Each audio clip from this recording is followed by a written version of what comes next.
Mike. Good afternoon to everyone. Thanks for joining me for weekly news discussion. I'm pleased to be joined today by Dr. Jose Romero of the Department of Health.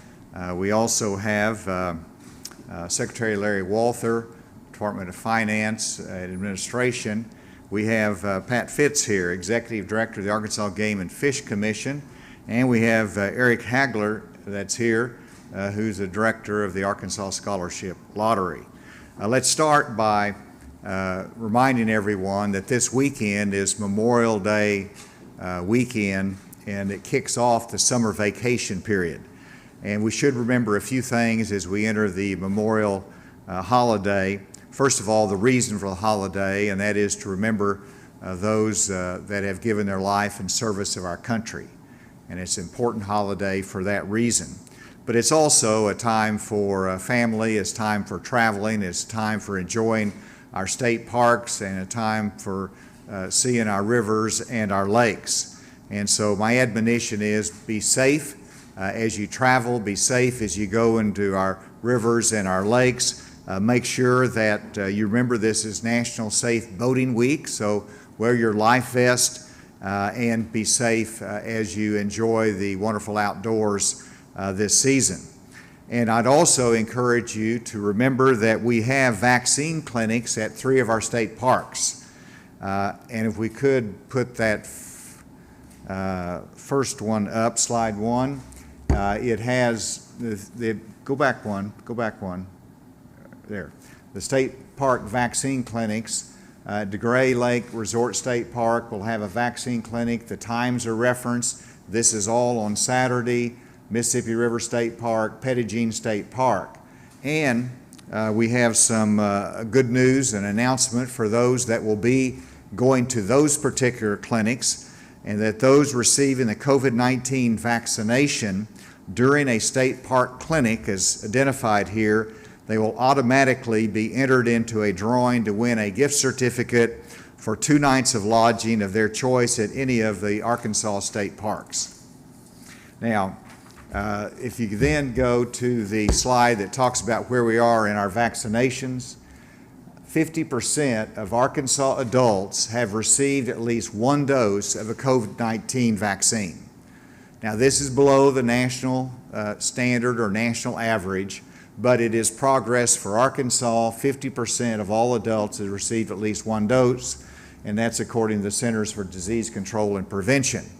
But it shows that we have more work to do, and last week, as I announced the incentive for state employees to get vaccinated with the bonus that's available to them, people ask me, well, how about the general public? You've got to do something to encourage the general public to get vaccinated.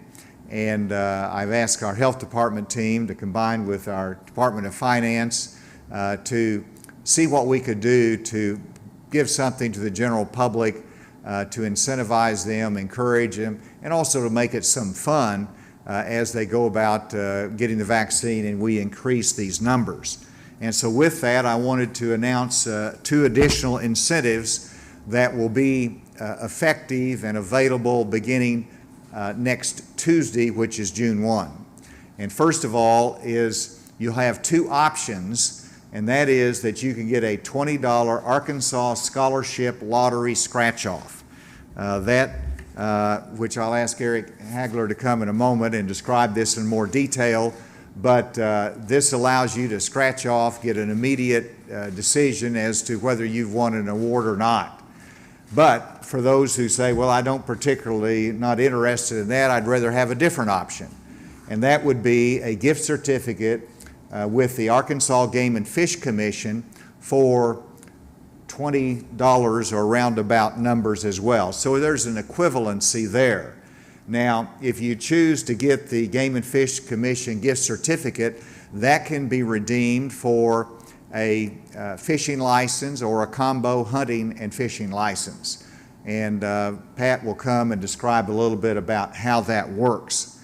Now, these will be distributed at our local health units and at special events across the state. And so you can only redeem your vaccine card, and it has to be a vaccine given from this day forward. And so tomorrow, if you get a vaccine, you get your vaccine proof of vaccination. You can take it next Tuesday into your local health unit, which we have in every county, and say, I want my scratch off, or I want my gift certificate from Game and Fish. And that will be available to you. We also hope to have special vaccination clinics from time to time, in which they will be immediately available if you go to that particular clinic to get the vaccine.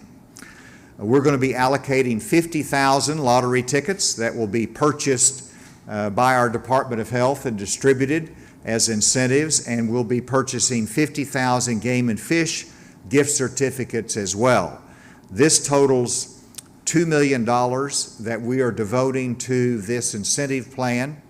And if it is successful, if it actually encourages people and we increase the number that's getting a vaccine, then we can increase that funding and put more resources into it.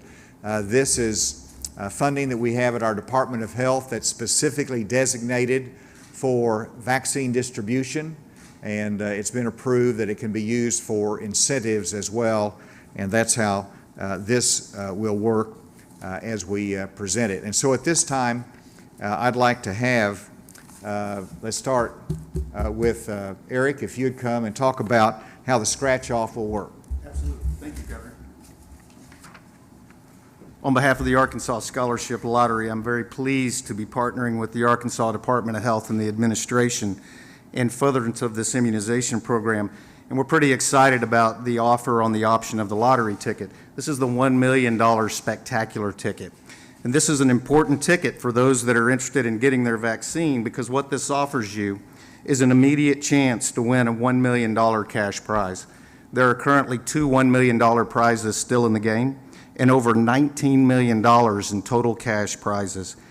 So what that gives you is a 1 in 3 odds of winning some prize with this ticket for getting your shot. There's a bonus.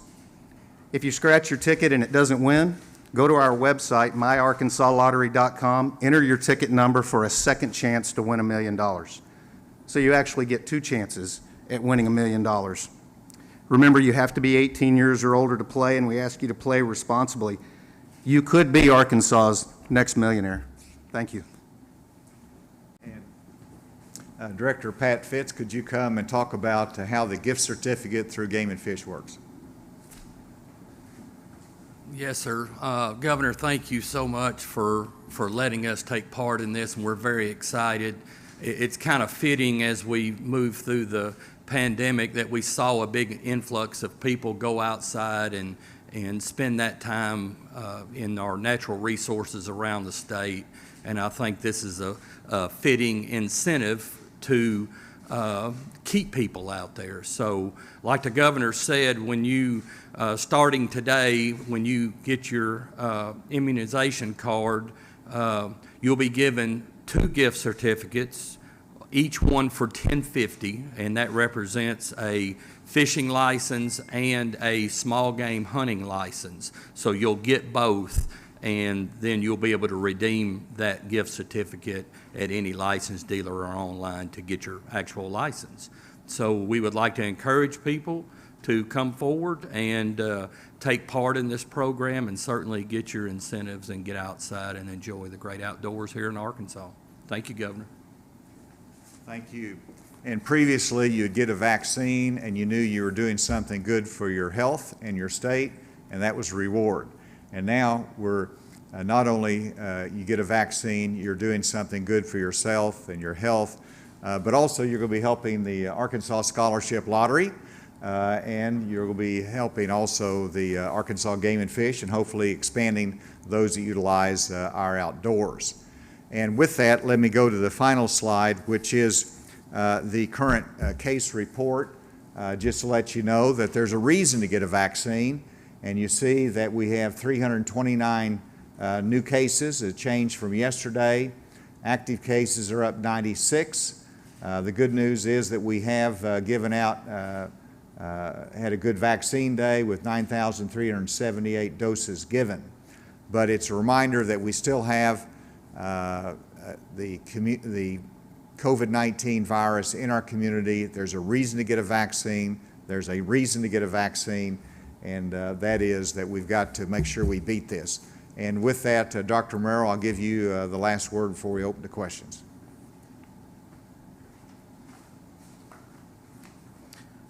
So simply to reiterate that we are seeing more cases this week than we did last week at this time. Our deaths have increased by 4, all of which have been confirmed by either PCR or antigen. Our testing rates continue to be solid in the lower range, but have not budged. Overall, vaccine distribution continues forward, as mentioned by the governor, and I'd like to report that 6.4% of our 12 to 15-year-olds have been immunized as of today. That number is increasing progressively. So it's being uptaken by the parents and in that group. So we're making headway and hope to continue to expand that significantly now with these incentives that are going to be in place starting today. So thank you very much.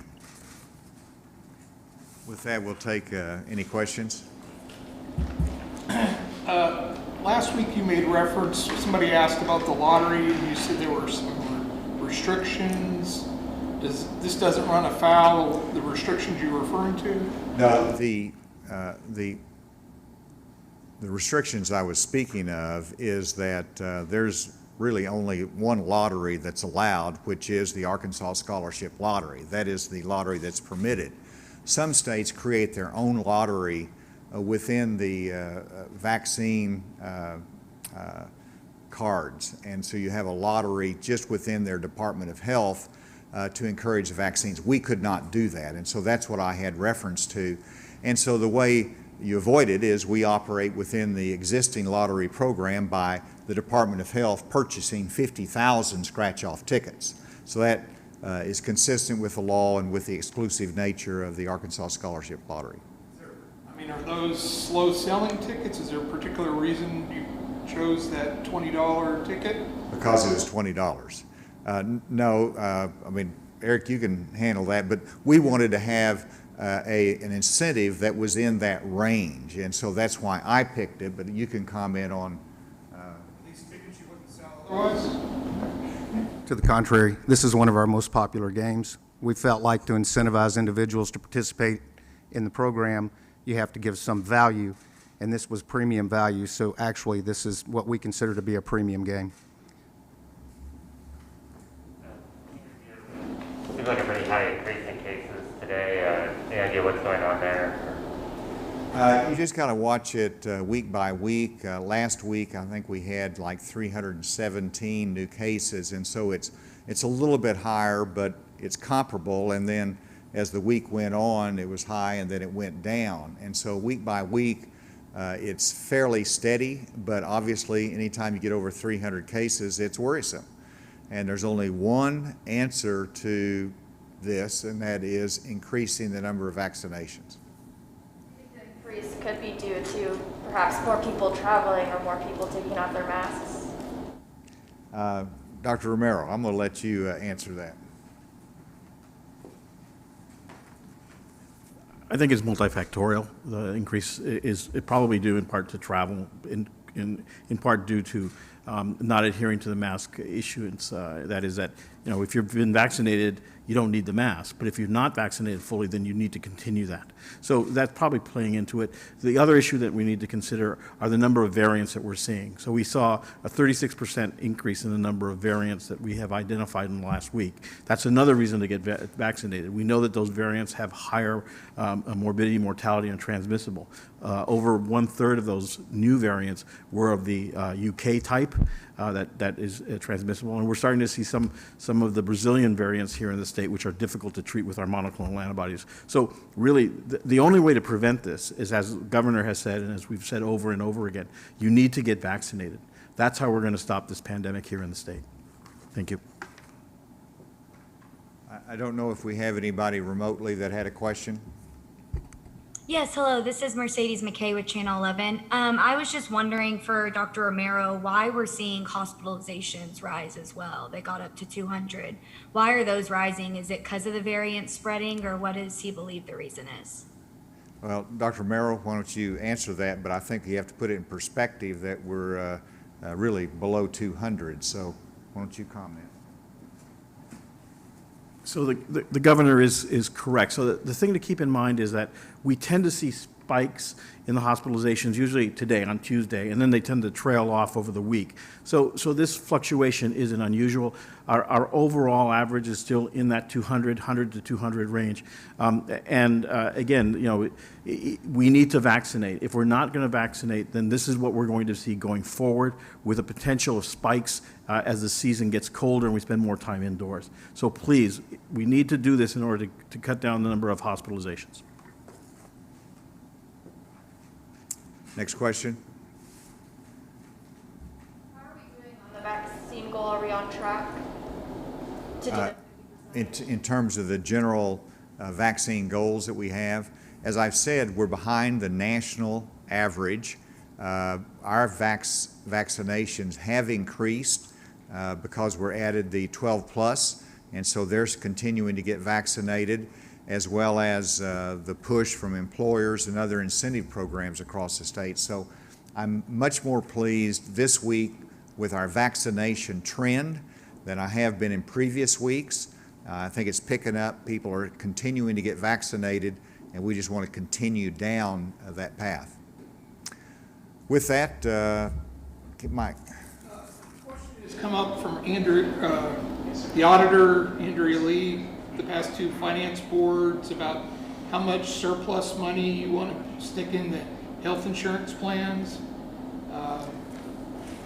Nobody put out a number. I just wondered if you could clarify if you've actually determined how much money or when you'll decide that? The answer is no. That hasn't been determined yet. The Department of Finance and Secretary Walther is here, who chairs it and is working very hard on that, and if you want to come up and address that, but we have to wait to see what the recommendations from the from the Board of Finance as to you know, whether there's going to be revenue increases, whether there's going to be changes in service. So there's going to be adjustments beyond simply we need to plug it with more state money. But that is one of the options and one of the things we'll probably have to dig into. Larry, that good? All right, and we can provide more on that if you get. And then the question came up at the Legislative Council meeting about merit raises. When are you going to decide on that for state employees? Where'd that question come up? Legislative Council? Yeah. There's been no decision on that, so we will do it in the normal course, but we have no announcement to make and no time frame for it right now. So the decision's not going to be based on the revenue report coming out early June? Well, it's not, I mean, we'll have the revenue report as a separate issue, and then we will make the decisions on the merit increase, but I don't want to give you a specific time frame on that yet. Thank you. Have a good afternoon, everyone.